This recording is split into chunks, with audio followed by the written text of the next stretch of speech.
Estamos gravando! Bom dia a todos! Mais uma vez, daremos início a mais uma maravilhosa reunião do Grupo de Pesquisa Jurisprudência de Direitos Fundamentais, grupo de pesquisa vinculado ao curso de Direito do Centro Universitário Toledo, Unitoledo de Araçatuba. Muito bem, gente. Antes de nós começarmos, então, nossa maravilhosa reunião com a exposição do aluno Tiago Santos sobre a decisão do Supremo sobre operações policiais nas favelas do Rio de Janeiro em tempos de pandemia, esse é o precedente que será analisado hoje. Eu quero convidar meu amigo Saulo, rapidamente, o aluno Saulo Capelari Júnior, para a gente fazer um bate-papo sobre uma participação do Saulo num grupo de pesquisa. Saulo, dá um bom dia aí para o pessoal. Bom dia, professor, bom dia, gente. Espero que todos estejam bem. Tá me ouvindo, professor, certinho? Ouço bem, Saulo, por aqui Perfeito. Tudo tranquilo. Bom, Saulo, vamos lá então. A gente, durante as férias, teve um projeto de férias sobre a produção de artigos científicos, a gente conversou bastante, ainda está terminando aí, a elaboração de alguns artigos, e nessas férias você teve a oportunidade de se inscrever num grupo de pesquisa em outra instituição. É isso? É isso mesmo, professor. Eu entendo que esse acontecimento é muito do que o senhor falou na reunião passada, né? A vida é um eterno ligar os pontos para trás, né? No semestre passado, em virtude da pandemia, diversos eventos começaram a ser online, eventos que eram presenciais e que, se fosse presencial, não teria condições de participar, e por ser online, eu consegui participar desse evento. E lá tive contato com uma professora que pesquisa, ela já tem muita pesquisa na minha linha de pesquisa, que é Direito, Tecnologia e Inteligência Artificial, e vendo na rede social dela, eu vi que ela postou sobre um grupo de estudos. Quem é a professora, Saulo? Quem é a professora? Professora Vivian Vale. Qual instituição? Ela é coordenadora da Faculdade de Direito da PUC Paraná. Ah, que legal. Pontifícia Universidade Católica do Paraná, PUC Paraná. Do Paraná, isso. E aí ela postou o edital desse grupo de estudo, me interessei na hora, por quê? Porque esse grupo de estudos, professor, ele fala especificamente sobre serviços públicos e administração pública digital. Então, é um grupo que trabalha essencialmente com a implementação de, não somente inteligência artificial, mas também de todos os demais instrumentos que são provenientes, principalmente da Revolução 4.0, na administração pública. Então, é um tema que bateu com o que eu vim estudando e um grupo de estudos de extremo renome, né? Por mais que seja um grupo de estudo também muito novo, mas já de peso. Para vocês terem noção, a palestra que nós tivemos, a aula magna que nós tivemos agora nesse semestre, deve ter umas 2 semanas mais ou menos, foi com o professor Ivan Hartmann, da Fundação Getúlio Vargas. Grande professor Ivan Hartmann. Sensacional, sensacional. O orientador dele do TCC, do TCC dele, que foi na PUC Rio Grande do Sul, foi o Ingo. Ingo Sarlet, professor Ingo Sarlet, um dos maiores nomes de direito constitucional no Brasil. Então, está sendo, professor, uma experiência completamente diferente de tudo que eu já vinha experimentando, só que, ao mesmo tempo, eu fico muito feliz. Porque a forma como o senhor trabalha aqui no grupo de pesquisa, dessa leitura, a gente trabalhou um pouco disso no nosso artigo sobre metodologia, esse estudo extra-classe, a gente vê que ele é extremamente importante. Tanto é que o grupo de pesquisa nosso, ele não funciona se não tiver esse estudo prévio. Como que vai ter discussão se não tiver uma leitura prévia? Então, o que me chamou muita atenção lá foi a carga de leitura. O grupo... Posso explicar como é que funciona? Por favor. Eu queria perguntar exatamente sobre isso, sobre a metodologia do grupo, a dinâmica das reuniões, como que funciona antes da reunião, durante a reunião, quantos alunos tem lá? Isso, perfeito. Nós somos em 28 alunos no grupo de estudos, não é um grupo muito grande, mas tem alunos tanto da PUC Paraná como de algumas outras instituições. Vai ser tudo online, fica fácil de ter participação de pessoas do Brasil inteiro. E o grupo funciona da seguinte maneira. Nós temos um acesso livre a uma pasta no Dropbox, e nessa pasta no Dropbox já estão todos os textos de todas as reuniões que vão ocorrer nesse semestre. e lá já tem os textos que é preciso ser lido todas as semanas. Só que aí que tá o interessante. Teve a primeira sessão. Para essa primeira sessão, tinha os textos já pré-definidos.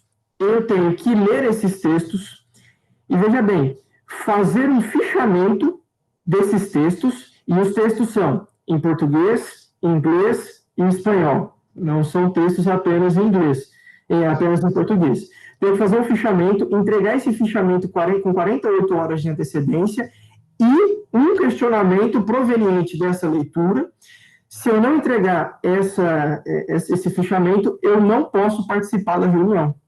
Então, é algo extremamente rigoroso, que condiciona os participantes a estudar, a fazer essa leitura do material. Poxa, que legal, Saulo. E uma questão também que é interessante, os textos são só em português, né? Não são. Espanhol, inglês, a maioria dos textos, porque o que acontece? A professora Vivian está fazendo o pós-doutorado dela na Espanha. Então, ela tem muito texto sobre a matéria e os textos são todos em espanhol. Então, se não tiver um conhecimento, pelo menos mínimo, da língua, não é possível concluir com as leituras. E a exposição é feita pelos próprios alunos também?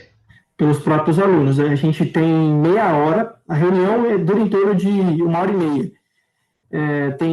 Geralmente são 2 alunos, quando a carga de leitura é um pouco maior, 3 ou 4 alunos fazem essa apresentação em meia hora. Então, dá para perceber que a carga de leitura é muito grande, porém a apresentação tem que ser bem sucinta. Então, como aqui a gente tem que pegar a essência do julgado, a essência de um determinado texto para estar apresentando. E aí, 1 hora de debate após essa apresentação. Poxa, cara, muito legal. Na verdade, gente, isso que o Saulo está colocando chama atenção por alguns motivos. Eu percebi realmente que a pandemia ela teve esse aspecto de quebrar as barreiras, né? Então, alguns grupos que nós não teríamos acesso foram oportunizados em virtude da tecnologia, da internet. Vou dar um exemplo aqui. Eu tenho um grande amigo, o querido professor Wagner Menezes, professor de Direito Internacional da USP, que organiza, né, tradicionalmente, o maior evento de Direito Internacional do Brasil, que é o Congresso Brasileiro de Direito Internacional. E esse ano foi pelo YouTube, para você ter uma ideia. Então, nós que tínhamos que ir até a cidade que cedia o evento, né? Por exemplo, eu tive a primeira participação nesse congresso em Foz do Iguaçu, em 2010. Então, você tinha que ir até Foz do Iguaçu, né, no centro de convenções e tal. E agora não, então foi tudo pelo YouTube. E o Wagner Menezes, professor Wagner, ele deixou aberto o YouTube para quem quisesse assistir. Então, assim, uma democratização do acesso ao ensino, né? Democratização à educação de qualidade, educação jurídica, grandes professores. O professor Ingo foi um dos palestrantes, Saulo, do Congresso de Direito Internacional, né? Muito legal aí a participação. O professor Meneghetti participou aqui pela Toledo, a Isabelle participou, meu amigo, o professor Barreto também participou. Aliás, o Barreto, ele fez uma mediação com o senador Nelson Trade, né? Nelsinho Trade. Então, assim, muito legal esse acesso ao ensino jurídico de altíssima qualidade. E parabéns pelo Saulo, pela iniciativa, né, de estar participando. Eu acho que a pesquisa, ela realmente causa essa aproximação entre as academias. Parabéns à PUC Paraná por oportunizar um grupo de pesquisa aberto, né? Muito legal que isso aconteça. E fica aí o incentivo a todos os amigos que aproveitem as oportunidades. Além do nosso grupo de pesquisa aqui na instituição, lá pela UENP eu participo de vários grupos de pesquisa, né? Do meu professor orientador, professor Vladimir Brega Filho, do professor Hilton, do professor Renato Bernardi, professor Fernando. A instituição tem vários grupos de pesquisa lá. Então, é sempre bom, né, que vocês participem desses eventos. Parabéns, Saulo, obrigado por compartilhar aí. Acho que a mensagem do Saulo que fica tem muita leitura prévia para a gente poder discutir o tema. Eu acho que a gente tem que aprender com isso também, né? Muitas vezes, quando você só participa do debate, vira um grupo de discussão, né? Um grupo de estudos, basicamente. Agora, quando você pesquisa o tema, você produz artigo científico, você faz leituras. Eu sei que o idioma, às vezes, é uma barreira para muitos, né? Mas a gente sabe que tem que ir se aperfeiçoando ao longo do tempo. Porque, queridos, o que eu tenho tentado fazer aqui no nosso grupo é imprimir um ritmo de uma pesquisa científica de alta qualidade. É de tentar trazer para vocês o que eu vi na universidade pública, o que eu vi em Portugal, Portugal, quando fui para lá fazer curso em 2014, né? Tentar trazer o melhor que a gente pode na academia. Mas é claro que é sempre importante essas inter-relações com outras instituições, outros professores. Um fenômeno muito legal que vale a pena vocês começarem a participar é de grupo do Instagram, aliás, grupo do Telegram. Tem muito professor com grupo no Telegram. Professor Pedro Lenza, professor Madeira, que são professores, assim, referência no Brasil e autorizam você a participar. Professor Barilli, aqui da nossa instituição, né? Daniel também tem um grupo no Telegram. Então, as novas tecnologias vão aproximando aí e dando oportunidades que antes nós não tínhamos. Certinho? Saulo, a pergunta de R$1 milhão, que vai condicionar se você fica nessa sala ou não, se você fica nesse grupo ou não. Que grupo você achou melhor, cara? Qual que você achou melhor aí? Com certeza, disparadamente. Jurisprudência de direito fundamental. Ai, Brasil. Não tem como comparar. Então tá bom, Saulo. Um abraço, cara. Valeu. Professor, obrigado, viu? Até mais, gente. Bom, gente, agora sim, sem mais delongas, né? Tiago, a palavra é sua, meu irmão. Você tem o tempo que for necessário aí, até 20 minutos, para expor aí o nosso tema. Só um minutinho, professor, eu vou compartilhar a tela. Tá ok.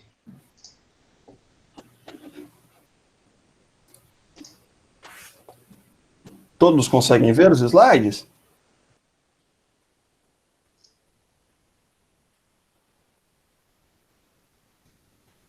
Todos veem a apresentação? Aqui sim, Tiago, aqui tá tudo bem. Tudo certo? O pessoal também, o pessoal tá dizendo que sim. Tá.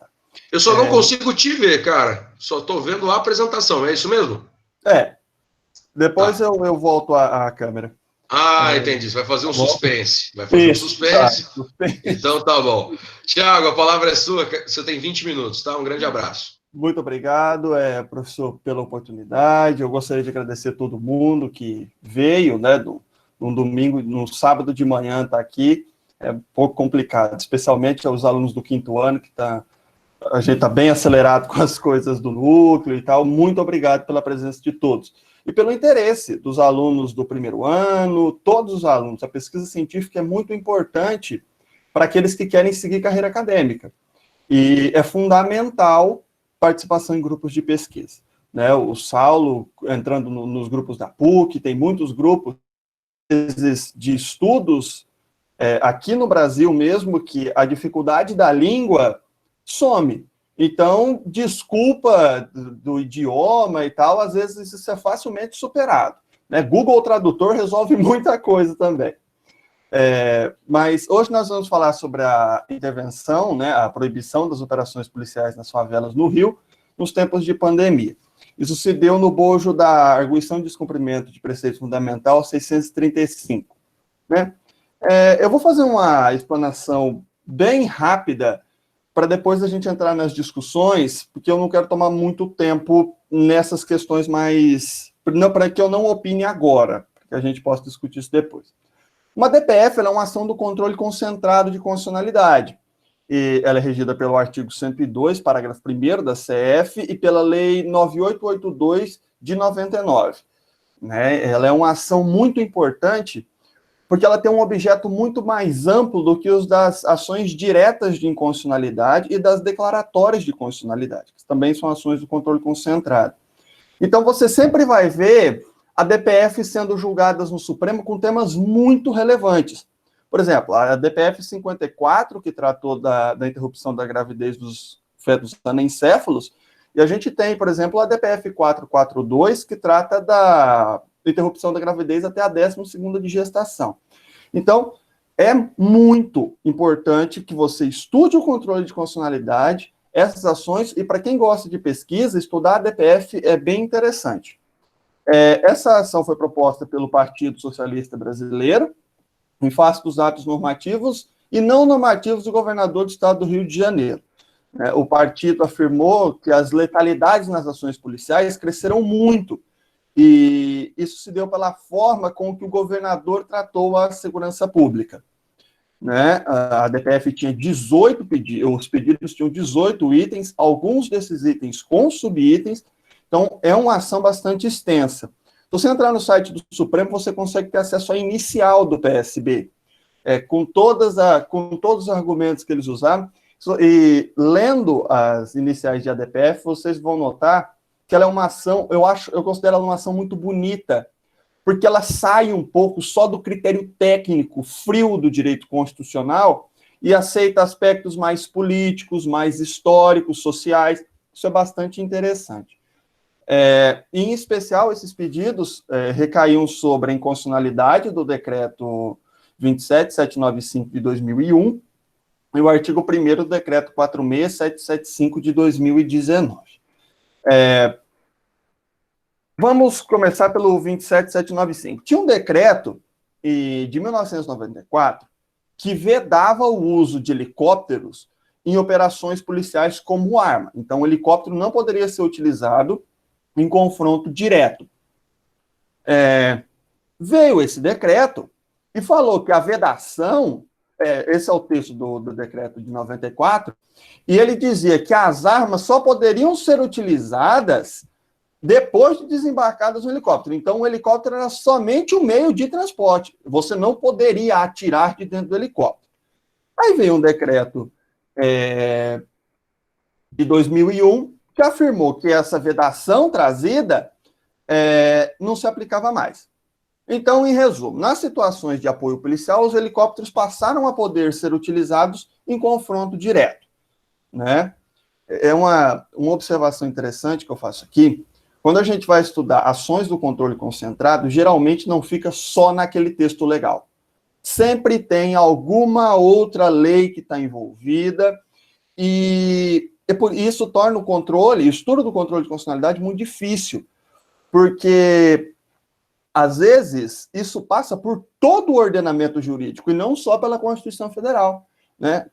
Um tema bastante interessante, que eu acho, para escrita, é o bloco de constitucionalidade. Para aqueles que gostam de direito constitucional, estudar esse tema é bastante interessante, para concurso, inclusive, é um tema em alta. Esse foi o decreto de 2001. Ele autorizou o uso de helicópteros em confronto direto. Praticamente isso. Esse decreto de 2019, o 46775, ele deu uma alterada no sistema de gratificações que tinha no Rio de Janeiro. Em 2011, foi criada uma meta que premiava com gratificações os agentes de segurança, que diminuíssem o número de homicídios decorrentes de oposições e intervenção policial. Então, aqueles confrontos armados, os batalhões que tivessem a redução de homicídios nesses confrontos teriam um aumento do salário, teriam uma gratificação. Só que esse decreto de 2019 tirou o homicídio por operações de intervenção policial dessa base de cálculo. Então, em tese, o que o partido quis dizer é que o governador do estado estava dizendo que, independente das mortes que ocorressem nas operações policiais, estava tudo bem, seu salário não seria atingido por isso. Então, o policial não teria um freio para evitar matar em operações policiais. São os argumentos trazidos pelo partido. A manifestação da PGR, ela foi um pouco mais nesse sentido também de discutir os aspectos formais e materiais da DPF.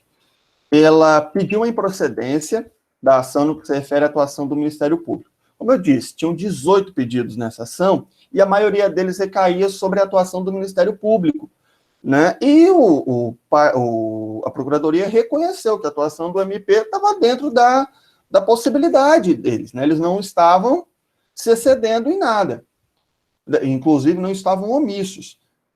Mas a Procuradoria reconheceu a procedência, né? Pediu a procedência da ação, reconhecendo a inconstitucionalidade dessas diretrizes de segurança que estimulam o aumento da letalidade, né?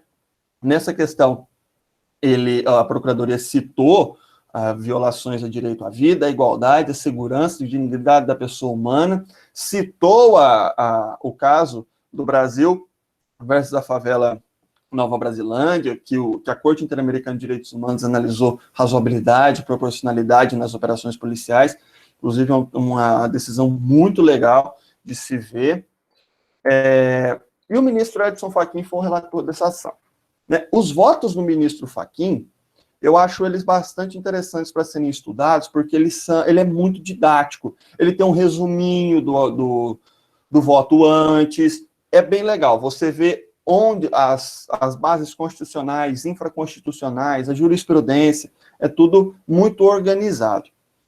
E nessa medida cautelar, o ministro proibiu que se realizassem operações em tempos de pandemia, né?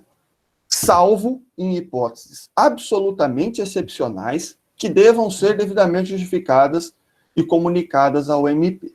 Então, a alegação de que o Supremo Tribunal Federal impediu operações policiais em tempos de pandemia não é totalmente verdadeira. Elas podem acontecer, desde que exista uma justificativa, um caráter muito excepcional, ouvido o Ministério Público. Então, o correto não seria a gente dizer que foram proibidas as operações. Elas foram restringidas, né? E essa medida cautelar é muito importante porque o que o ministro reconheceu? Já estava tendo um monte de baixa civil em tempo onde não estava todo mundo em casa. Agora que está todo mundo, se esse estímulo, se essa conduta de segurança pública continuar, o aumento da letalidade vai ser muito maior. Ele continua, né, falando dos casos extraordinários, que devam ser justificados por escrito, e ele indeferiu um pedido de elaboração de um plano de redução da letalidade. O partido tinha pedido isso também, que em 90 dias o Ministério Público mandasse para o Supremo um plano para redução da letalidade. A Procuradoria falou que não tinha necessidade, e o ministro Fachin acolheu esse pedido. Ele reconheceu a atuação adequada do ministro, do Ministério Público. No voto, né, o ministro já deu a cautelar e votou. No voto, ele reconheceu a existência de objeto na arguição. Geralmente, quando a gente vai pegar também ações do controle concentrado, em todas as ações, as defesas geralmente vão fazer uma análise formal e uma análise material. E a AGU, a Advocacia Geral da União, e os advogados do governador, eles alegaram que não tinha objeto a arguição. Por quê? A ADPF ela só pode ser impetrada quando quando não cabe ADI ou ADC. Aí você pode entrar com uma ADPF. E eles falaram que não, que poderia ter entrado com ação direta.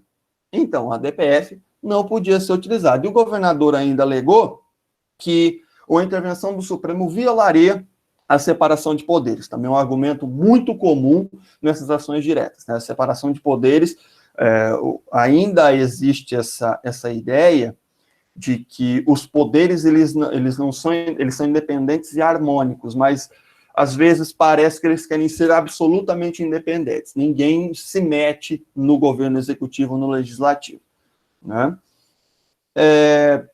No mais, ele indeferiu a necessidade da elaboração do plano, ele também disse que o MP estava atuando corretamente. Ele deu a interpretação conforme a Constituição no decreto de 2001, aquele que autorizava os helicópteros, para restringir, para que ele não fosse utilizado, para que parasse, né, de ser utilizado o helicóptero dessa maneira, e ele deferiu a suspensão do decreto. Então, os homicídios violentos, né, de oposição, voltariam a integrar aquela base de cálculo, né? Quando você declara uma norma inconstitucional, ela tem efeito repristinatório. Então, se eu derrubo uma norma, as outras normas que estavam alteradas, elas também passam a ser atingidas, né? Elas voltam. Essa é a parte da DPF que eu tinha para apresentar. Eu gostaria de citar... e ele também deferiu a necessidade de abstenção de se manifestar na forma de incentivar diretamente a letalidade.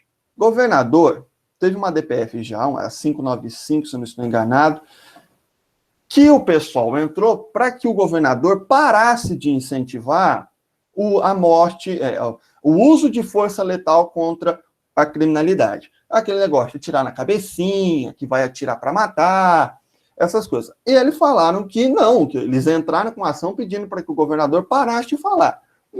Essa ação caiu, a 595. E nessa também foi feito esse pedido, para que o governador parasse de fazer esse incentivo. Só que o ministro Fachin reconheceu que eles não poderiam fazer isso. Até nesses pontos eu achei muito ponderada a decisão do ministro Fachin, eu achei muito adequada. E eu gostaria de deixar, por fim, alguns temas interessantes que poderiam ser extraídos desse caso para a redação de artigo. Quem gostar, segurança pública, de ato administrativo, de direito administrativo na segurança pública, eu elenquei alguns temas que eu acho bastante relevantes para serem estudados.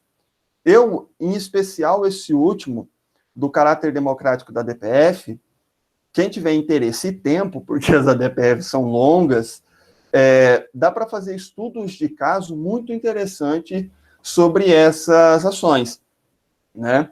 Eu acho muito interessante, tem arguições, tem audiências públicas nessas arguições, é muito bacana para você estudar votos dos relatores, como pensam os relatores. É isso que eu tinha para apresentar, né, sobre a DPF e os temas, e agora vou parar de falar porque a gente possa discutir um pouquinho. Muito obrigado. Muito bem, muito bom. Feita essa belíssima apresentação, quero parabenizar o Thiago pela iniciativa, por ter preparado um material aí bem didático, né, para que todos nós consigamos compreender o tema. E agora, gente, é o momento mais importante da nossa reunião, o momento do debate, né, sem nenhuma dúvida. O Thiago já começou abrilhantando aqui a nossa manhã com a exposição do tema. E só tirando algumas dúvidas, Thiago, sobre o que você pensou aí estudando o tema, e aí eu abro para o pessoal. Queridos, mandem para mim aqui pelo chat, né, quem tem as dúvidas ou então quem pretende falar, só para eu organizar aqui rapidamente, né? E, Thiago, você está me ouvindo? Tá tudo bem aí? Ouço, professor, ouço bem. A primeira pergunta, na verdade, assim, eu só gostaria de preparar o debate antes, porque nós sabemos que existem muitas críticas, às vezes, à força letal da polícia, existe uma discussão na mídia de que nós temos a polícia que mais mata, mas muitas vezes a gente esquece que também tem a polícia que mais morre. Então, eu sempre tenho muito cuidado ao falar da polícia militar, porque é muito fácil criticar olhando de fora, mas quando as coisas complicam para nós, é a primeira instituição que nós acionamos, né, e a gente espera em Deus que consiga resolver os nossos problemas. Então a gente sabe que o Rio de Janeiro é um estado que, ao longo dos últimos anos, basta ver que quase todos os governadores estão presos, o atual está passando por um momento de impeachment, então a gente sabe que é um país, é um estado, né, um pouco diferente da federação, em virtude muito também, né, do tráfico de drogas, em virtude também da alta criminalidade. Então, sempre que nós falamos da polícia, eu acho um tema delicado, muito delicado.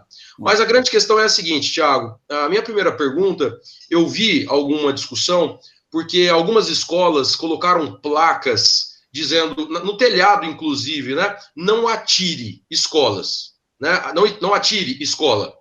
E aí, num primeiro momento, você pensa o seguinte, meu Deus do céu, né, que mundo é esse que a gente precisa identificar uma escola para pedir para não atirar porque tem criança ali dentro.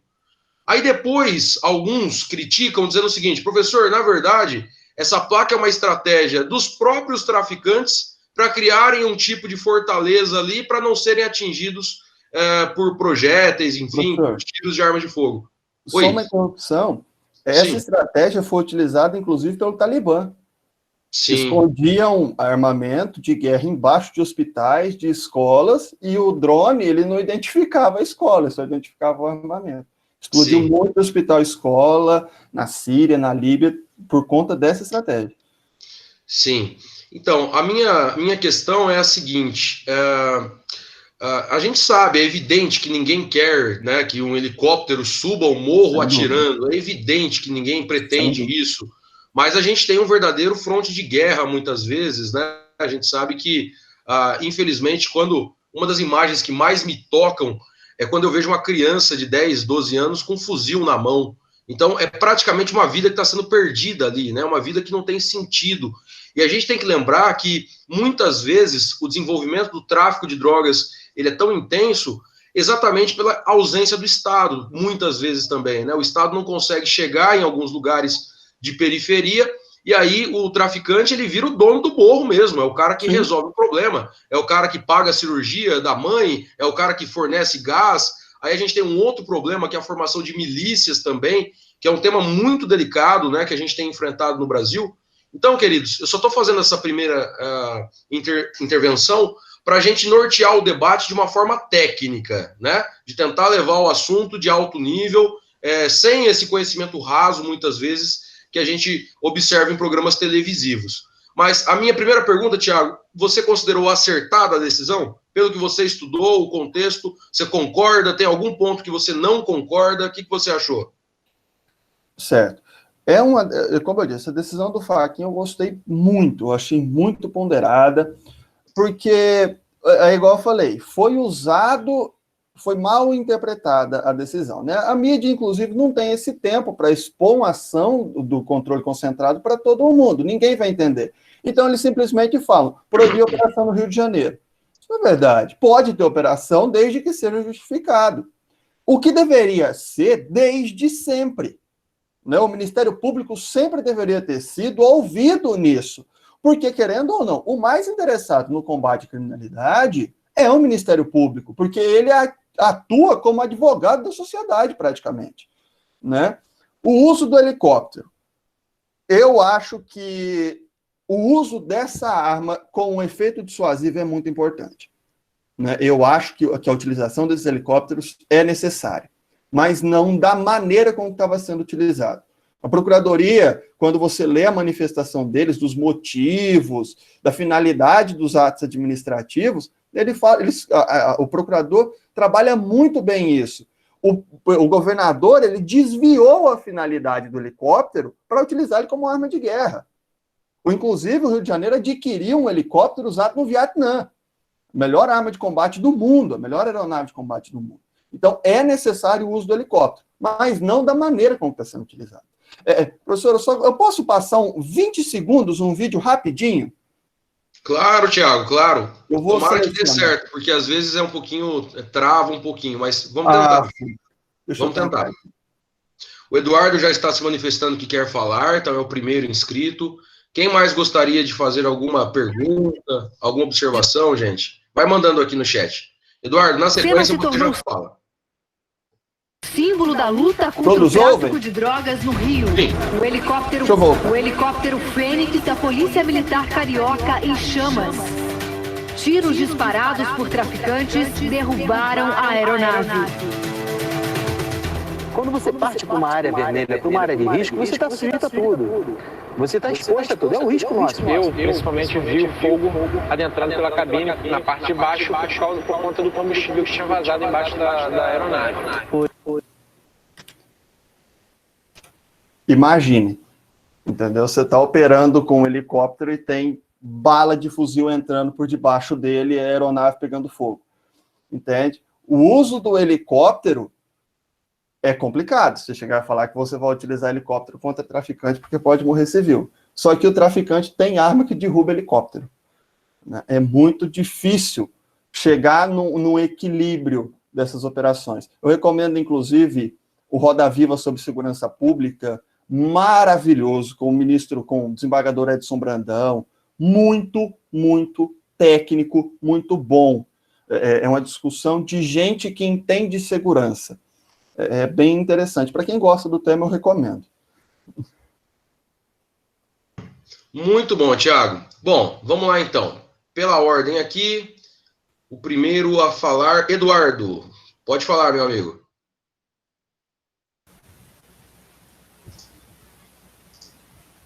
Bom dia, professor. Bom dia a todos.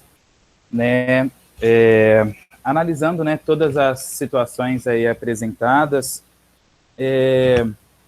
algumas coisas que foram levantadas em relação, vou abrir aqui um parênteses em relação ao helicóptero, né, a situação de uma má utilização desse helicóptero, né, em relação às operações policiais. Se a gente for analisar aqui como o governador, né, do estado do Rio de Janeiro tem utilizado isso.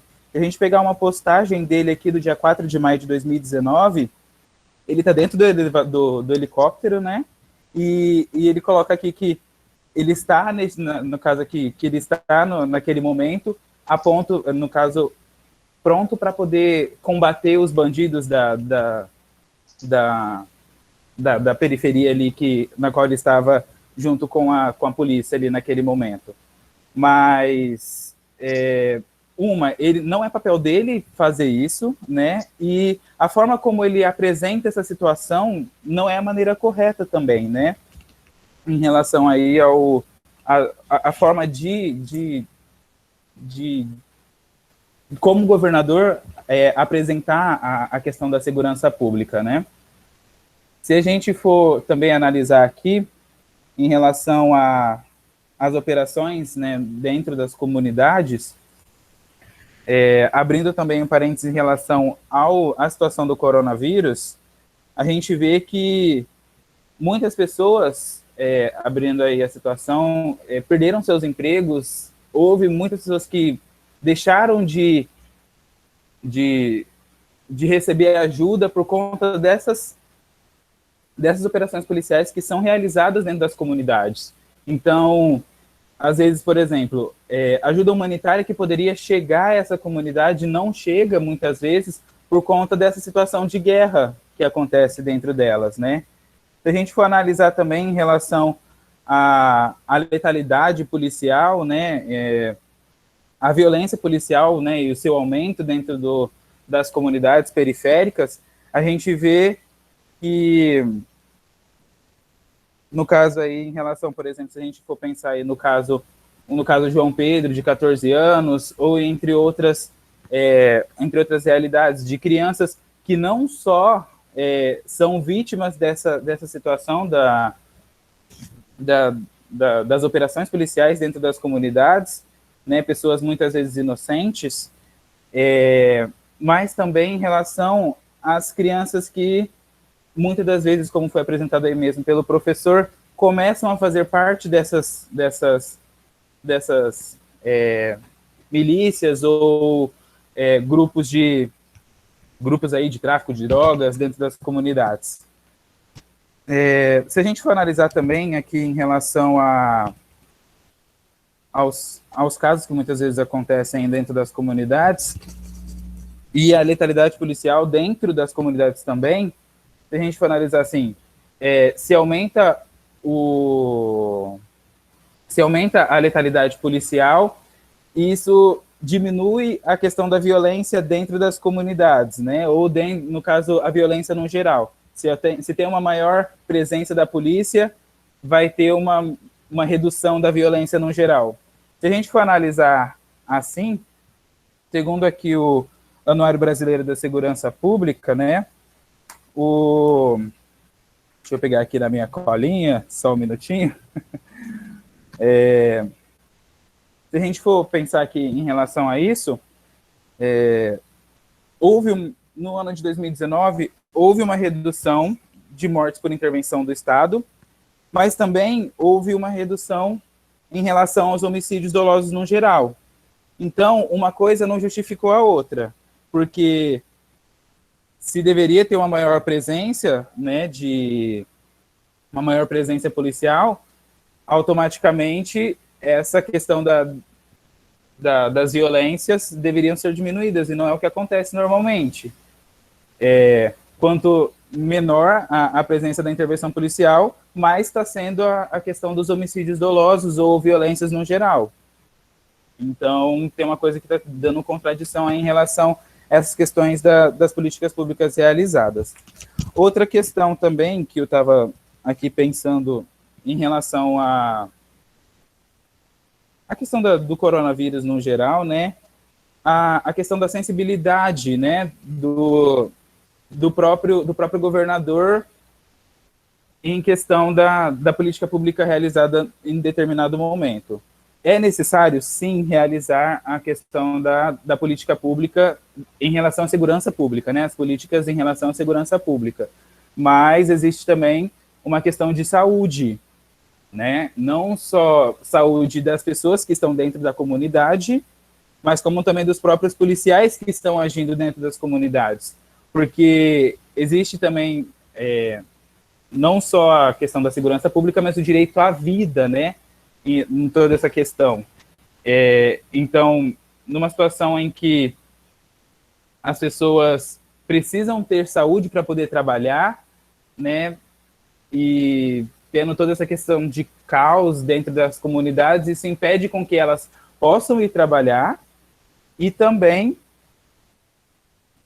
tem toda essa questão delas poderem ser contaminadas por conta das, muitas vezes, as violações dentro das casas, que são as violações do patrimônio ali, do policial entrar dentro da casa das pessoas para poder fazer investigação ou qualquer outro tipo de coisa, e, no caso, colocar em risco essas pessoas. Então, neste momento de pandemia, eu acho que a decisão fez com que menos pessoas, né, pensando assim num contexto saúde, fez com que menos pessoas pudessem, às vezes, ser contaminadas, ou fazer também com que mais pessoas, no caso os policiais, também deixassem de ser contaminados por toda essa questão. Bom, eu acho assim que, no geral aqui, eu acho que seria isso que eu gostaria de apresentar. Ah, tá, mentira, tem uma outra questão também que eu estava analisando aqui, foi a respeito a respeito aí da DPF 635, a respeito do ministro Alexandre de Moraes, né, que ele divergiu em relação ao que foi pautado, né, na questão aqui, em que se diminuído, né, as questões aí em relação no caso, se parasse a interferência aí da polícia dentro das comunidades, no caso, isso geraria risco à segurança pública de toda a sociedade do Rio de Janeiro, e no caso seria uma questão de tema que o executivo deveria tratar e não o próprio judiciário, né? E ele pautou muito sua fala em relação ao princípio da eficiência, né? Eficiência do Estado em relação aí às políticas públicas e nesse contexto em relação à segurança pública. Se ele colocar em relação ao princípio da eficiência, a eficiência não deve ser realizada não somente nessa questão esse princípio da eficiência não deve ser realizada não somente na segurança pública, mas também em questão da saúde e em relação à educação. Porque se a gente for analisar que muitas das vezes as pessoas que morrem dentro das comunidades são pessoas que são jovens, negras, né, e periféricas. E em 81% dos casos, segundo, né, também segundo o anuário, né, da segurança pública, 81% das pessoas que morrem dentro das comunidades não chegaram a terminar o seu ensino fundamental, ou chegaram a terminar ali o ensino fundamental. Então, a gente vê que, muitas das vezes, se tentar talvez trabalhar não só na segurança pública, mas talvez trabalhar na educação, ou nas questões também de saúde, né, por conta aí de todo esse contexto do coronavírus, talvez teria um olhar diferente ou uma sensibilização diferente por parte do governo. E seria isso, professor. Muito obrigado. Eduardo, eu que agradeço, parabéns pela intervenção aí, várias questões pertinentes, enquanto você foi falando, eu fui anotando aqui, né? Realmente, queridos, eu já vou passar a palavra para a Karen e para o Saulo, mas é uma questão muito delicada, né? Essa guerra às drogas, a guerra ao tráfico de drogas, principalmente, que é o principal problema, né? Quando nós pensamos em alta criminalidade no Rio de Janeiro, além da corrupção também, né? Que é um câncer que tem estado muito presente no estado do Rio, não só no estado do Rio, é verdade, né? O nosso país tem esse problema há muito tempo, mas algumas questões que o Eduardo foi colocando, a questão de políticas públicas para a comunidade, mas também a necessidade de políticas públicas para os policiais. Eu achei muito interessante essa colocação, porque é evidente que preocupa muito, né? Quando existem abusos, quando existem excessos, e muitas vezes, né, nós sabemos que tem gente boa e gente ruim em todas as corporações, em todas as instituições.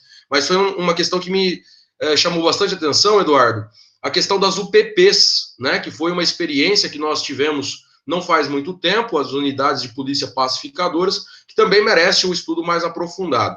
Antes de passar a palavra para a Karen e para o Saulo, o combate às drogas, eu acho que é um tema que vale muito a pena ser estudado de forma mais aprofundada. É evidente que nós temos uma realidade no Brasil de um crime de altíssima organização, né, com relação a isso. Então, é uma questão que vale a pena ser mais estudada. Um último tópico que me chamou a atenção também na intervenção do Eduardo é que ele comentou, olha, professor, quando morre, existe uma probabilidade de pessoas jovens, pessoas negras morrerem, e aí tem uma questão que está voltando ao debate público, não só no Brasil, mas no mundo todo, que é a questão do racismo, né? Tivemos um episódio nos Estados Unidos em relação ao George Floyd. Aqui no Brasil também, nós temos grandes pensadores como Silvio Almeida, que pensa o racismo estrutural, que vale a pena ser estudado. É um tema que eu gostaria muito de trazer para o grupo de pesquisa, né? Porque é realmente um problema histórico que nós temos. E, Eduardo, eu não sei se você se lembra, mas o Alexandre de Moraes foi secretário de Segurança Pública em São Paulo. Antes de ser ministro do Supremo, né? Ele foi secretário de Segurança Pública, depois ministro da Justiça, e aí sim, no governo Temer, e aí chegou ao Supremo Tribunal Federal. Mas vamos lá, então. Karen, primeiro as damas, né, Saulo? Saulo não vai ficar triste comigo, não. Karen, pode falar, por gentileza. Olá, professor.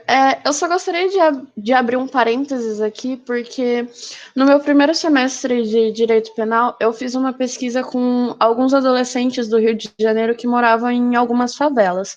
Eu não anotei o nome de todas as favelas para permanecer no anonimato, eu não exigi nomes dos adolescentes e tudo mais, mas as opiniões que eu tive deles foram bem interessantes.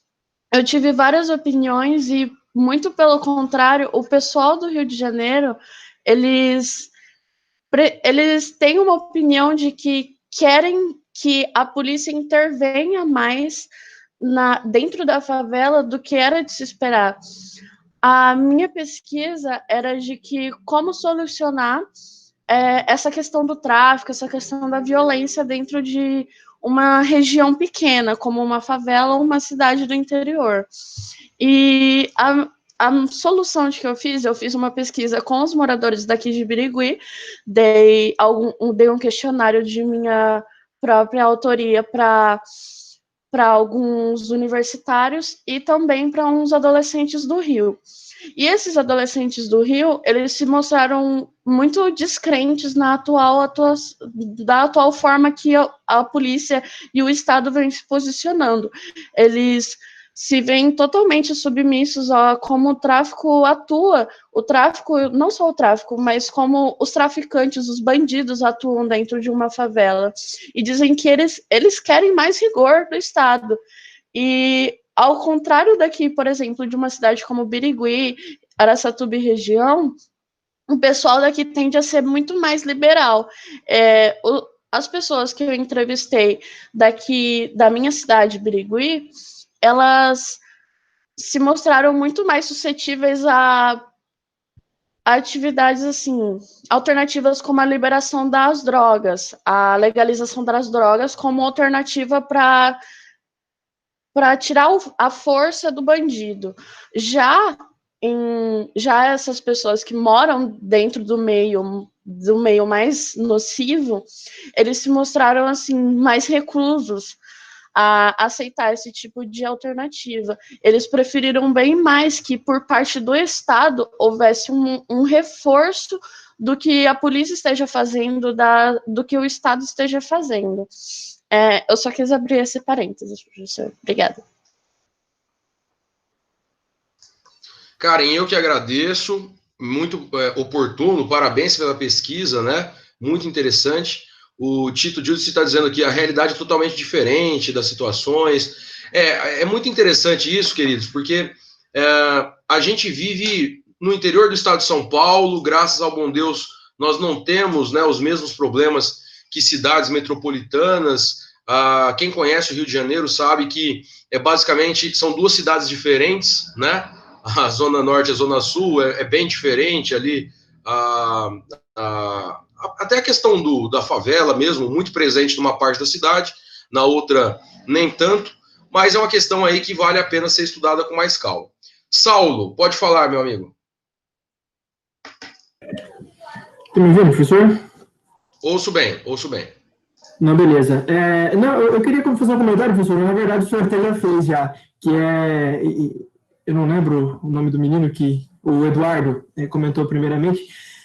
É muito difícil a gente chegar, de fato, até a raiz do problema, né? Explicar, isso aqui está acontecendo por conta especificamente disso.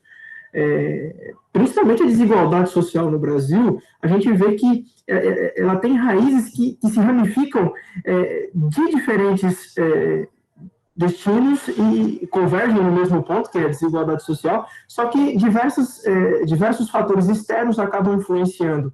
Essa questão desses decretos, dessa autorização de helicópteros para o combate em favelas e tal, a gente vê que esse poder discricionário do governo, da administração pública, é algo bastante difícil, porque o Rio de Janeiro ele sofre bastante com essa troca de governadores, com essa inconstância de governo, com essa crise política, que não somente no Rio de Janeiro, mas por conta da situação que eles vivenciam lá, é extremamente mais agravado do que em qualquer outro canto do Brasil.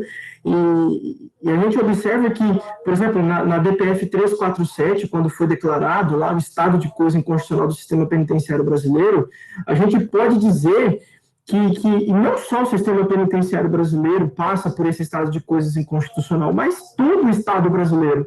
Todos os dias são milhares de pessoas que estão sofrendo, tendo seus direitos fundamentais amplamente destruídos, ignorados muitas vezes pelo governo. Só que aí entra aquela questão, como o professor comentou, beleza, a letalidade da polícia em relação ao número de homicídios contra, não só civis, mas contra esses bandidos também é muito alta, sem sombra de dúvida, só que também a morte de policiais é muito alta. E aqui não estou defendendo nenhum nem outro. Só que generalizar é algo bastante difícil, porque um TCC não seria capaz de explicar todas essas dificuldades que o Estado brasileiro enfrenta para tutelar efetivamente a dignidade da pessoa humana. É isso aí, obrigado. Muito bem, muito bom. Quero destacar aqui uma teoria que o Saulo mencionou, o estado de coisas inconstitucional, que é uma teoria da Suprema Corte da Colômbia, né, da Corte Constitucional da Colômbia, melhor dizendo, que vale muito a pena ser estudada, porque o Supremo Tribunal Federal, como bem pontuado pelo Saulo, também já está tratando desse tema, né? O Supremo já está com algumas decisões mencionando essa teoria, estado de coisas inconstitucional, principalmente na situação carcerária, né? No sistema penitenciário brasileiro. Vale muito a pena vocês estudarem isso com mais profundidade.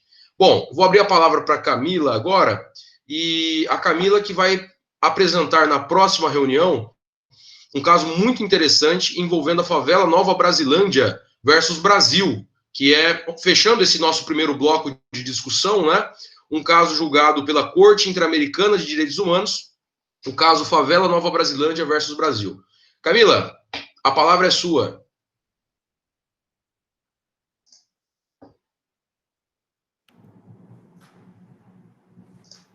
Oi, estão me ouvindo? Aqui sim, tudo bem, Camila? Estão me vendo também? Porque também. Eu não tô vendo. Tá bom. Aqui tá tudo certinho. Tá.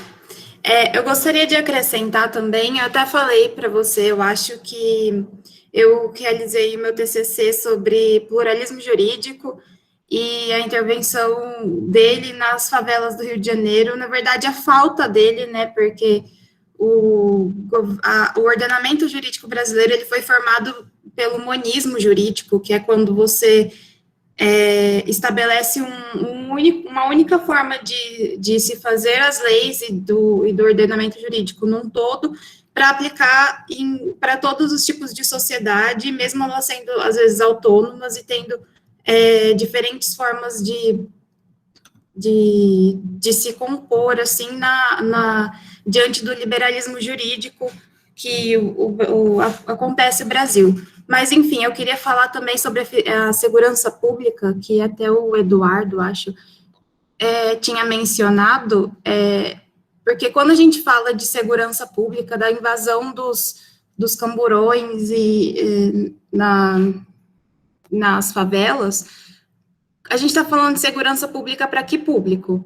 A gente está falando de segurança pública para os moradores da favela ou para o pessoal que está morando na Zona Sul, na Barra da Tijuca? Porque acho que no voto do Alexandre de Moraes, ele falou justamente isso, porque quando tem que parar com as invasões policiais nas favelas, acaba afetando a segurança pública. Mas ele não fala de que público, né? Ele fala, porque a invasão da favela, dos policiais na favela, ela atinge o público da favela, os moradores dali, porque eles não entram lá, olham essa pessoa e falam assim, aqui deve ser um traficante, deve ter uma organização criminosa nesse local. Não, eles entram atirando em tudo. Eu até realizei um trabalho pautado na opinião de um ativista, ele está voando baixo, assim, nesses assuntos. Ele chama Raul Santiago, ele foi até a ONU e realizou várias palestras e levantando esse assunto de que quando ele leva a ONU assuntos ele fala o seguinte, tipo, o que eu estou falando aqui não é um depoimento meu, é fato, é uma opinião minha, porque eu moro lá, ele mora no Morro do Alemão, mas ele tipo assim, ele fala assim, a gente tem que parar de tratar as coisas que eu estou falando como depoimento, porque não é depoimento, é fato. E aí ele começa a falar sobre justamente a segurança pública e a guerra às drogas. Eu também, no meu trabalho, eu menciono sobre a guerra às drogas, porque a droga, ela não está só na favela, ela está em todo lugar. Tem até um jornalista do jornal The Intercept, que eu trouxe para o meu trabalho também, que ele fala sobre esse estudo que ele fez sobre guerra às drogas em diversos países, e 99% dessa política de guerra às drogas dá o errado, porque não é chegando com os camburões dentro da favela e atirando para todo lado que você vai acabar com as drogas. O tráfico, ele está em todo lugar. Ele falou que ele até chegou para fazer essa pesquisa, ele foi morar um tempo na favela, e nisso ele foi para a praia de Ipanema. E lá ele ficou sentado e várias pessoas passaram ali oferecendo droga para ele, tipo maconha, cocaína. E aí ele falou, bom, eu tô aqui na praia que tem pessoas de classe alta frequentando, e a droga também tá aqui. Então, como que funciona essa guerra às drogas? O pessoal, as operações policiais, elas acontecem também na Baixada Fluminense, na Zona Sul do Rio de Janeiro, ou elas só acontecem na favela? Porque a droga tá em todo lugar, entendeu? É só isso que eu queria acrescentar mesmo, só uma visão que a gente tem que ter. A gente tem que ter, às vezes, uma outra perspectiva, além, tipo assim, inclusive o fato da favela. Quando a gente olha para esses assuntos de favela, a gente sempre leva esse lado de tráfico e de problema de segurança pública, mas a gente também esquece que existe um outro fator econômico gigante na favela. Tipo, o governo do estado do Rio, eu até trouxe também no meu trabalho, que eles calculam que o Morro do Alemão, principalmente, ele tem mais ou menos 80 mil pessoas. E o Raul Santiago, ele fala que não, o Morro do Alemão beira mais ou menos 200 mil pessoas, só que o IBGE não vai lá fazer uma captação de dados e tudo mais específico, porque justamente para todas as políticas que forem aplicadas lá serem aplicadas para 80 mil pessoas e não para 200. Então, escola, posto de saúde, tudo isso é aplicado para 80 mil pessoas e nunca vai atender a real demanda que precisa ali, entendeu? Então, é muita falta de suporte do governo, além disso, de tudo que acontece, né, sobre a guerra às drogas. Muito bom, muito bem, muito interessante a intervenção da Camila. Aliás, Camila que estará com a gente no próximo sábado falando sobre o caso Favela Nova Brasilândia versus Brasil, um caso da Corte Interamericana. Fica o convite a todos aí. E a Camila tocou em alguns pontos fundamentais, né? A primeira questão, essa da subnotificação, né, dos números. Eu acho que isso é uma questão gravíssima, porque realmente você percebe que muitas vezes a favela é exatamente o espelho da marginalização. Então você vai marginalizando, né? Você vai jogando às margens da sociedade, da cidade, e a gente tem que lembrar que são pessoas que são titulares exatamente dos mesmos direitos fundamentais que todos nós. E, aliás, são pessoas que sofrem, né, por estarem numa situação, às vezes, de extrema dificuldade em relação à falta de políticas públicas, à falta de saúde, educação, segurança.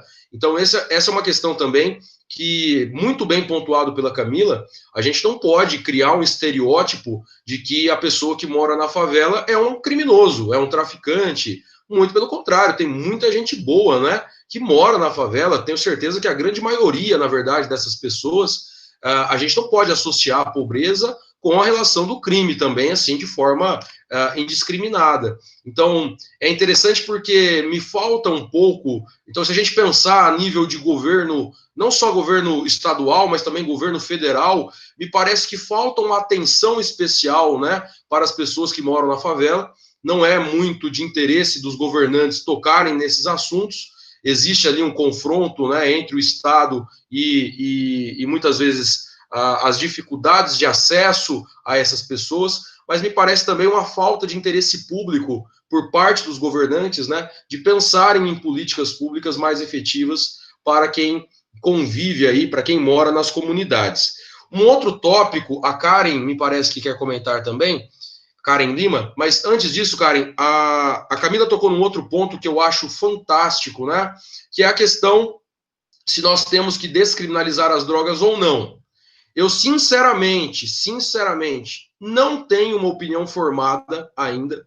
Eu acho uma questão muito delicada, para ser sincero, mas é um tema que merece ser estudado, sem nenhuma dúvida, porque, como a Camila disse, o problema existe. O problema está colocado, né? Então, nós precisamos pensar, enquanto academia, quais seriam as alternativas, o que nós poderíamos ter aí para tentar colaborar, né, com essa problemática tão grave. Mas tem um detalhe muito legal, Camila, que você mencionou, que é uma crítica que eu sempre faço. E aí o pessoal brinca comigo às vezes, porque como eu não consumo bebida alcoólica, eu não bebo álcool, eu não fumo nem nada, né? O máximo de droga que eu já tive contato foi quando o vizinho liga uma música da Calypso, do Latino, tudo bem? Aí sim, né, a gente tem algum tipo de contato. Mas fora isso, esses outros ilícitos aí não. E eu tive a oportunidade de participar de algumas pesquisas dos alunos agora, né, em julho, e algumas alunas escreveram sobre violência doméstica, que é um dos temas que me parecem mais importantes de serem estudados, né? Quantas mulheres no Brasil, todos os dias, sofrem com isso? E a grande questão, Camila, é que em uma das pesquisas que eu estou co-orientando, junto com os professores orientadores, né, existe uma associação direta entre violência doméstica e o consumo de álcool. Existe uma relação direta, né? E a grande questão é que não é uma certa hipocrisia quando você criminaliza algumas drogas e o álcool não é criminalizado, a nicotina não é criminalizada. Muita gente discute isso, né? Quais diferenças existiriam entre a nicotina e a maconha, por exemplo? Outras drogas a gente sabe que são extremamente pesadas aí, né? Agora, a grande questão que me toca é que o álcool, ele tem uma construção social, uma construção cultural tão enraizada que a gente nem considera droga. Nem considera droga. Álcool, cigarro não é droga para a sociedade. Já perceberam isso? Agora, se vocês analisarem estatísticas de criminalidade e segurança pública, de violência doméstica, de mortes no trânsito, em relação a esses elementos também, é uma questão gravíssima para nós, né? Então, me parece aí que a gente precisaria refletir muito sobre a questão da guerra às drogas. Existem alguns documentários sobre isso já, né? Inclusive na Netflix, para vocês darem uma olhada. Eu confesso que tenho muita dificuldade para definir uma posição em relação a isso, tenho muita dificuldade, mas vale a pena que vocês conheçam. E se você ainda não assistiu, né? A Netflix tem um seriado baseado em fatos reais chamado Narcos, que conta a história do Pablo Escobar e depois vai desenvolvendo lá a história aí das drogas na América Latina. Mas a grande questão é a seguinte: não, Karen, vamos ouvir você, sem dúvida. Fala aí um pouquinho para nós. O que você gostaria de comentar sobre o que a Camila falou? Por gentileza, senão eu vou ficar triste, hein? Fala um pouquinho aí, Karen.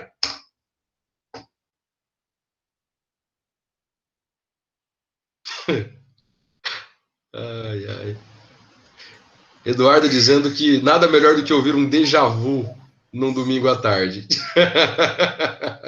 Karen, pode falar.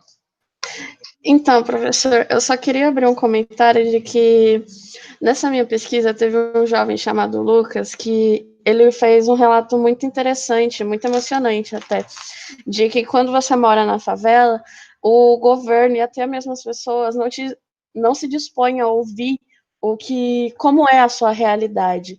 E realmente, essa questão de segurança pública, mas segurança pública para quem?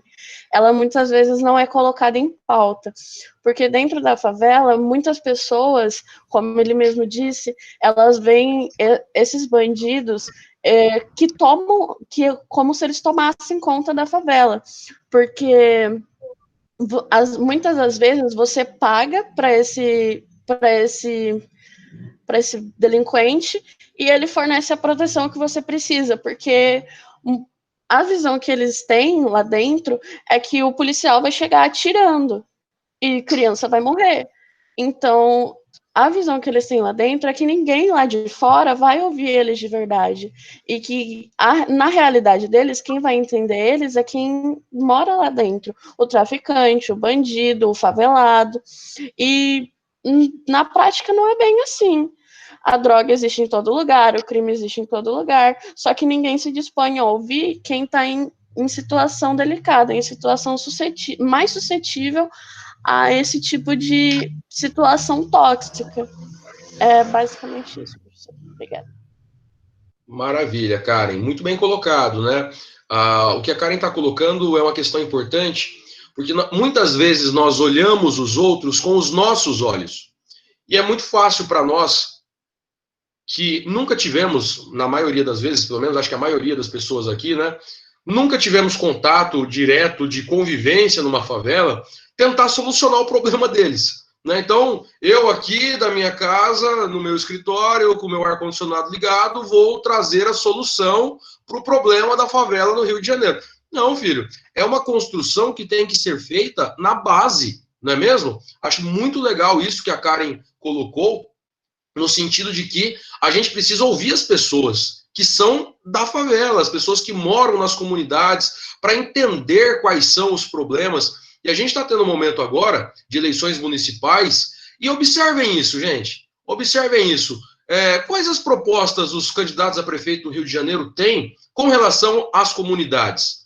Vale muito a pena a gente fazer uma análise sobre isso, porque é muito legal quando o prefeito constrói um monumento, quando ele faz uma grande obra pública que todo mundo vê. Agora, uma política pública educacional, às vezes você não vê ela acontecendo na prática, mas você colhe os frutos. Porque, gente, a grande questão é a seguinte: tirando o talento, que muitas vezes é um presente de Deus, né, o dom, que em inglês eu acho muito bonito essa expressão, né, o gift, o dom seria um presente mesmo. Muitas vezes você vê as pessoas tendo uma ascensão social da favela pelo talento. Então, é o jogador de futebol, ou então é o músico, a gente percebe isso. Tem um comediante que eu acho fantástico aqui de São Paulo, né, chamado Thiago Ventura, que ele ganhou uma projeção nacional, e agora está até na Netflix, né, falando sobre Taboão da Serra. Eu achei muito legal isso, né, e ele trouxe as pessoas que convivem nas comunidades aqui em São Paulo para o teatro. para ouvir falar sobre, entre aspas, sobre a quebrada, que é o tema que ele aborda no stand-up. É muito bom comediante, né? Muito bom mesmo, comediante stand-up. É um cara que revolucionou a comédia stand-up do Brasil. Mas eu acho interessante isso, né? Então, assim, tentar trazer essa questão de que Gustavo quer que eu faça pose de quebrada. Nem tanto, Gustavo, nem tanto, hein? Mas realmente vale muito a pena, gente, a gente discutir um pouco mais sobre isso. O Thiago quer fazer um comentário, a Camila também quer. Então vamos lá, gente, para finalizar aqui, e o Jonas também colocou algumas observações. Vou ouvir primeiro a Camila, Thiago, depois você fecha, tá bom? Pode falar, Camila. Eu queria acrescentar o que a Karen disse, que o Raul Santiago, que eu disse anteriormente, ele fala justamente sobre isso, que a gente não ouve os relatos que eles têm a dizer, e que quando é realizada algum tipo de política pública, de intervenção para intervenção na favela mesmo, de operações policiais, ou qualquer outra coisa do tipo, eles olham de fora para dentro da favela. E ele fala assim que tem que ter um olhar de dentro para fora, você tem que ver o que acontece lá dentro, tem que ter essa perspectiva, tipo assim, os traficantes, eles fazem benfeitorias lá muito mais do que o Estado faz. Ele mostra em fotos, em um monte de coisa que ele tira com o pessoal lá, as coisas que os traficantes fazem, e justamente o pluralismo jurídico. Acontece um outro tipo de ordenamento lá Constituição, segurança pública, direito à vida, direito à cidade, nenhum desses direitos são cumpridos pelo Estado ali. Então, os traficantes, eles fazem também com que, da forma deles, obviamente, seja dada alguma dignidade, tipo, eles constroem casa, e eles têm centro cultural para dar aula de música, para um monte de coisa que é feito ali, ninguém sabe, só que do nada surge. Todo mundo sabe que são dos traficantes, mas pela prefeitura, pelo estado do Rio, não foi feito nada, entendeu? Então, ele fala assim, a gente tem que ter uma outra perspectiva, um olhar de dentro da favela para fora, antes de tomar alguma medida e alguma política pública. E eu queria acrescentar também sobre o que você disse da construção social, sobre o álcool tal, na violência doméstica, e realmente, não sei como a gente chegou até aqui dessa forma, mas o álcool, eu acho que ele é tão prejudicial quanto outras drogas, em várias esferas, assim, tanto no trânsito, quanto dentro da casa da mulher que sofre a violência doméstica. E a maconha, ela tem uma outra construção social, que é muito feio utilizar maconha, é errado, tal, porque ainda é droga aqui no Brasil, mas, por exemplo, na Jamaica, ela é utilizada em religiões e qualquer outra coisa, que lá é outra construção social mesmo. O Brasil partiu da cultura eurocêntrica, né, que eu acho que foi mais regada pelo álcool em toda a sua história.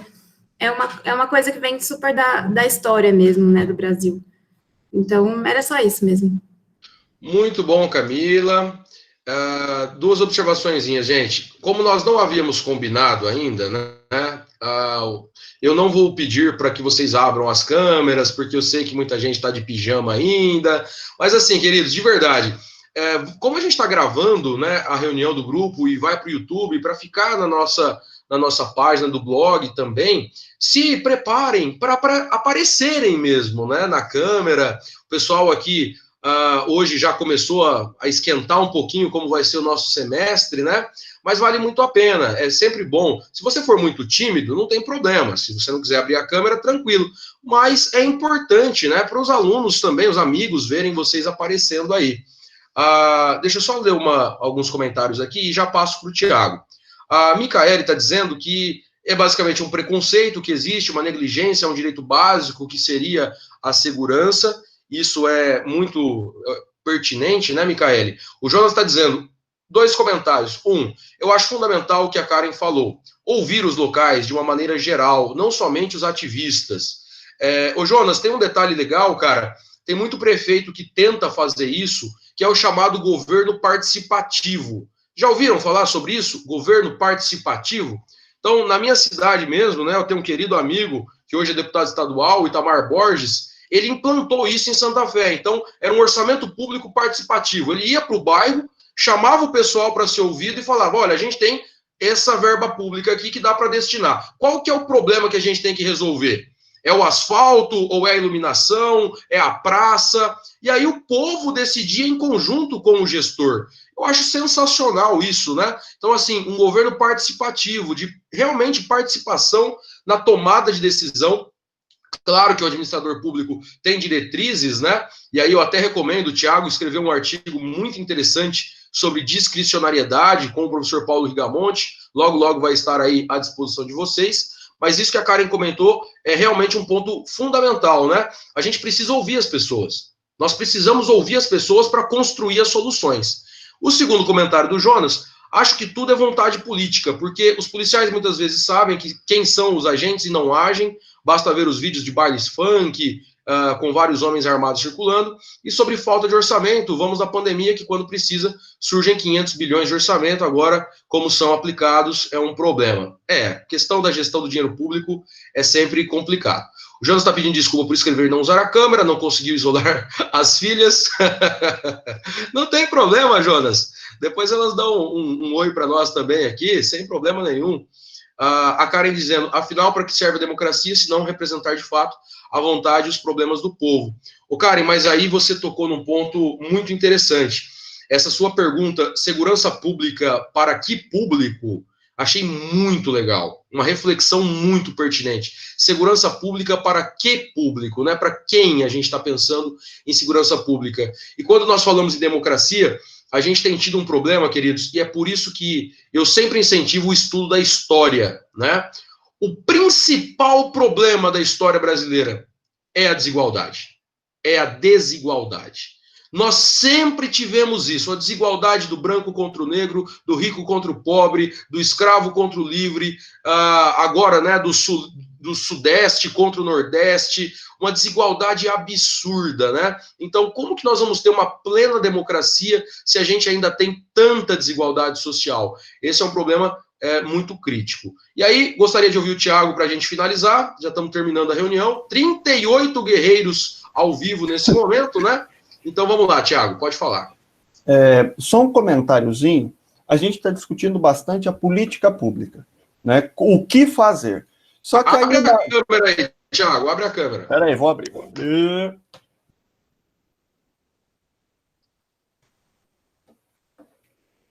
Pronto?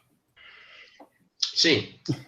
A gente está discutindo muito a política pública, né? O que fazer, como fazer e tal, só que vamos lá, todos nós pensamos uma super política pública e implantamos ela. Aí vem uma associação dos policiais, por exemplo, e entra com ação direta em inconstitucionalidade. Vem um partido e entra com ação direta. Um sindicato entra com ação direta. Então, como o judiciário vai entender a política pública? O limite da intervenção que o judiciário pode fazer. Né? Porque às vezes não adianta nada. A gente cria uma super política, só que aí depois, com uma liminar, ela pode cair. Então, é bem complicado também a gente conciliar o executivo e o judiciário no combate à criminalidade, no tema de segurança pública e em diversos outros temas. O judiciário e o executivo ainda precisam se entender nesse tema, andarem juntos. E o ministro Marco Aurélio tem votos excelentes nesse sentido, pela preservação da separação dos poderes, pela preservação da discricionariedade, das competências do executivo, mas sem deixar que ele viole direitos fundamentais. Então, é bastante interessante estudar esse tema também, o judiciário e o executivo no combate à criminalidade. É só isso. Muito obrigado. Tiago, você tocou num ponto fundamental, cara. Isso me incomoda tanto que a minha tese de doutorado é exatamente nessa questão, né?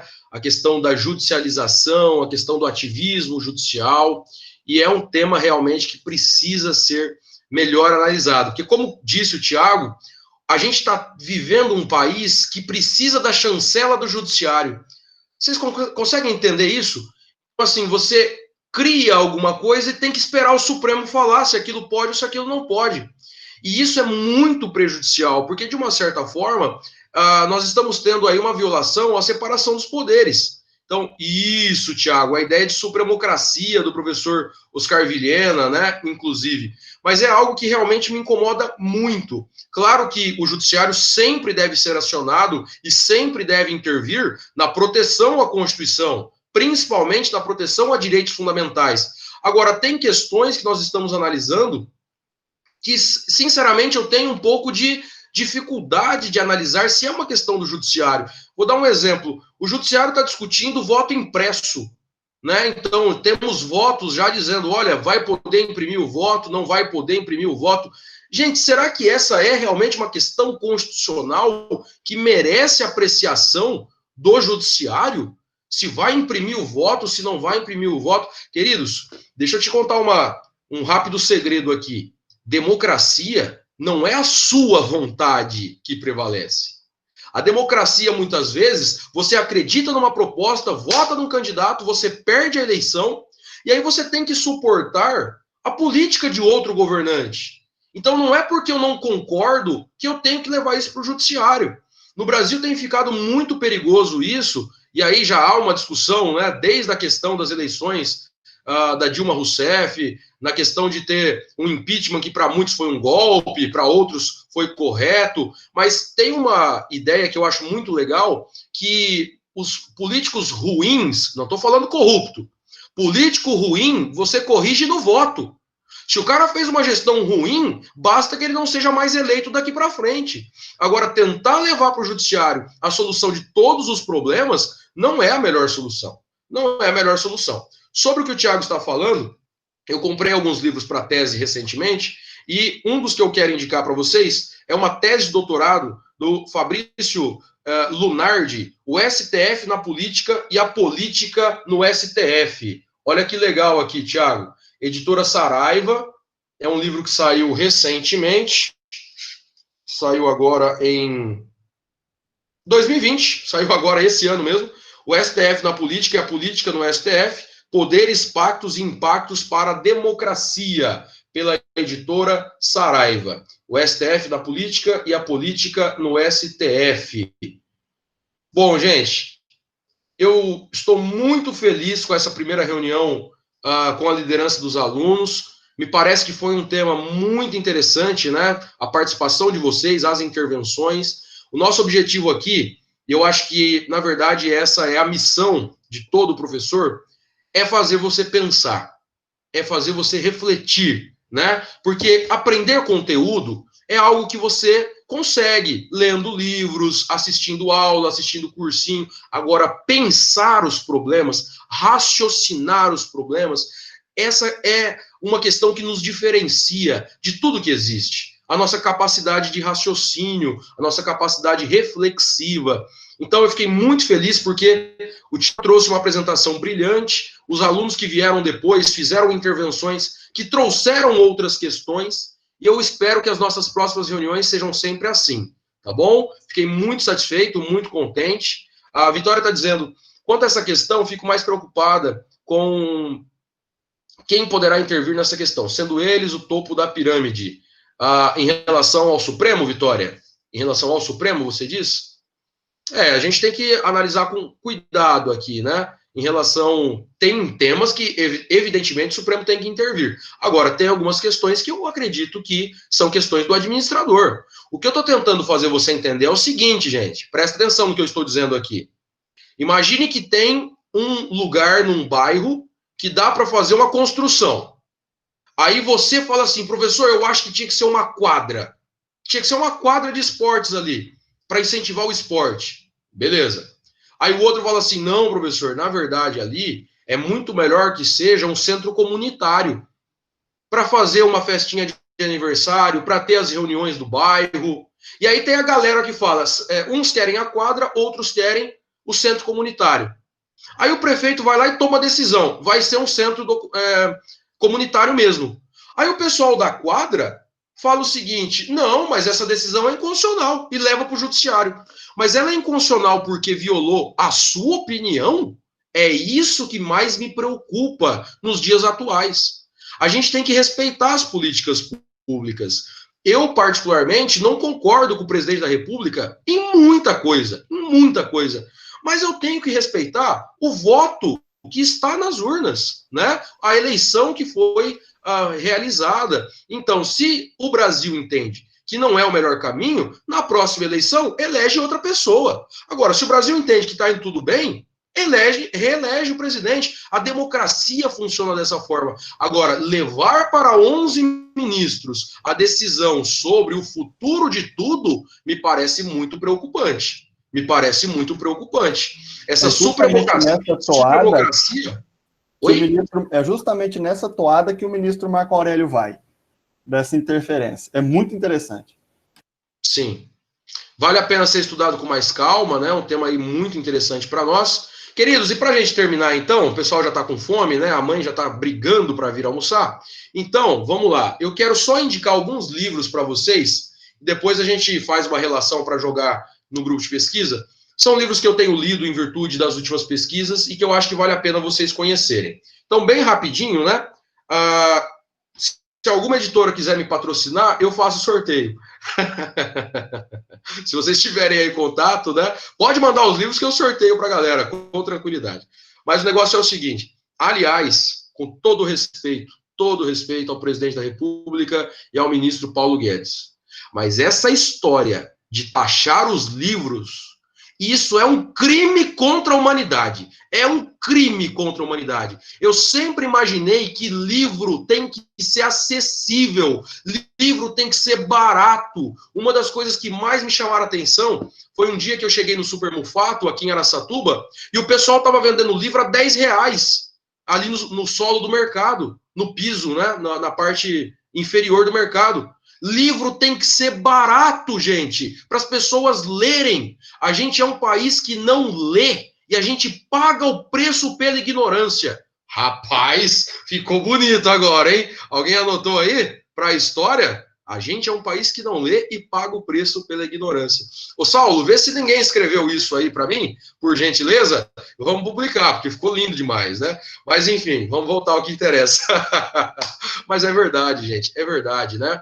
Livro é muito caro no Brasil. Eu vi uma Roda Viva agora com a professora Lilia Schwartz, que eu recomendo que vocês assistam, vou postar isso no grupo. Ela mencionou de um prefeito, não sei se é no Uruguai, mas eu achei fantástico. O prefeito manda livro na cesta básica das pessoas. A cesta básica, olha a visão de mundo desse cara.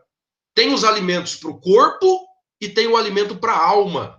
Olha que lindo isso, cara. Além do arroz, aliás, arroz agora é item de luxo, né? Você que desprezava o arroz, agora sua mãe fala, o que tem de almoço, mãe? Tem arroz. O quê? Almoço de elite aqui em casa hoje, né?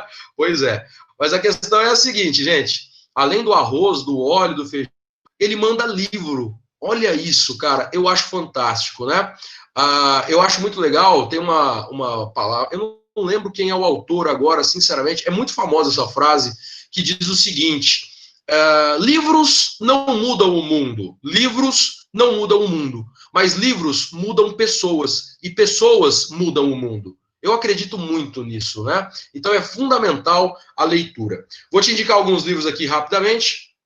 Primeiro livro, Rubens Casara, gosto muito desse autor, é um juiz de direito do Tribunal de Justiça do Rio de Janeiro, é doutor em direito, professor do programa de mestrado em saúde pública da Escola Nacional de Saúde Pública. Professor Rubens Casara, ele tem vários livros que eu gosto, mas hoje eu vou indicar o livro Sociedade Sem Lei, Pós-Democracia, Personalidade Autoritária, Idiotização e Barbárie. Sociedade Sem Lei, do professor Rubens Casara. Toda reunião de grupo de pesquisa, como eu estou fazendo em casa, né? Eu vou te indicar alguns livros, tá bom? Rubens Casara, Sociedade Sem Lei. Gustavo está anotando aí para nós. Maravilha. Agora, um tema mais recente. Comentei com vocês que eu escrevi um artigo sobre fake news para o livro da Toledo, né? Logo, logo eu vou disponibilizar esse artigo para vocês. Alguns livros aí que me ajudaram nessa construção do artigo científico.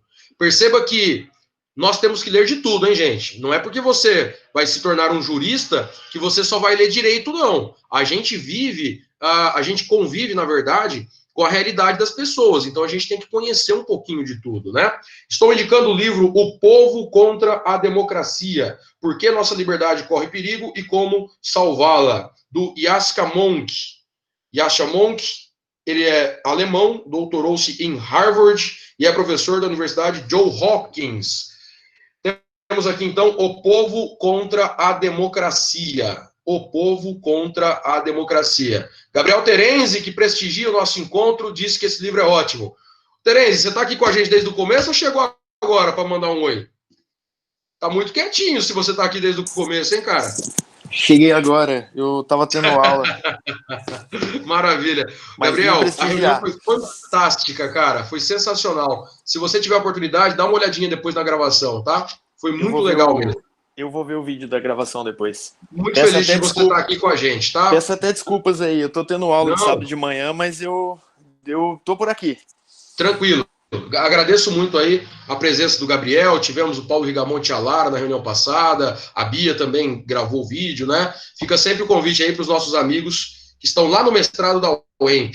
Gente, mais alguns livros aqui para acabar. Ruptura, a crise da democracia liberal, do Manuel Castells. Ruptura, a crise da democracia liberal. Vale a pena também você conhecer. Um livro pequenininho, né? Vale muito a pena. Um livro que chegou agora para mim, Patrícia Campos Melo, A Máquina do Ódio. Notas de uma repórter sobre fake news e violência digital. A Máquina do Ódio, notas de uma repórter sobre fake news e violência digital. É um dos grandes temas do momento, fake news, né? Até por esse inquérito do Supremo. Nós teremos uma reunião sobre o inquérito das fake news, que vai ser liderada, inclusive, pela Beatriz, né? Que está no mestrado. A Bia se dispôs aí a participar. Um outro livro, esse bastante famoso, já falei dele em aula, né? Como as democracias morrem. Como as democracias morrem. Do Levitsky e do Ziblatt. Levitsky de Harvard também, né? Esses livros foram, inclusive, citados na decisão do inquérito das fake news. Tudo bem? O Supremo lendo esses livros, principalmente o voto do Toffoli. Um último livro aqui, para a gente encerrar essa primeira parte sobre democracia, sobre fake news. Estou indicando Como Funciona o Fascismo, a política do nós e eles, do Jason Stanley. Como funciona o fascismo. Acho muito legal que a gente está num ambiente que todo mundo xinga todo mundo de fascista, e muitas vezes as pessoas nem sabem o que foi o fascismo, né? Então vale a pena estudar mais aprofundadamente. Para acabar aqui, o penúltimo livro de hoje, 21 lições para o século XXI, do Yuval Noah Harari. Esse é um best-seller também. Ele que escreveu Sapiens.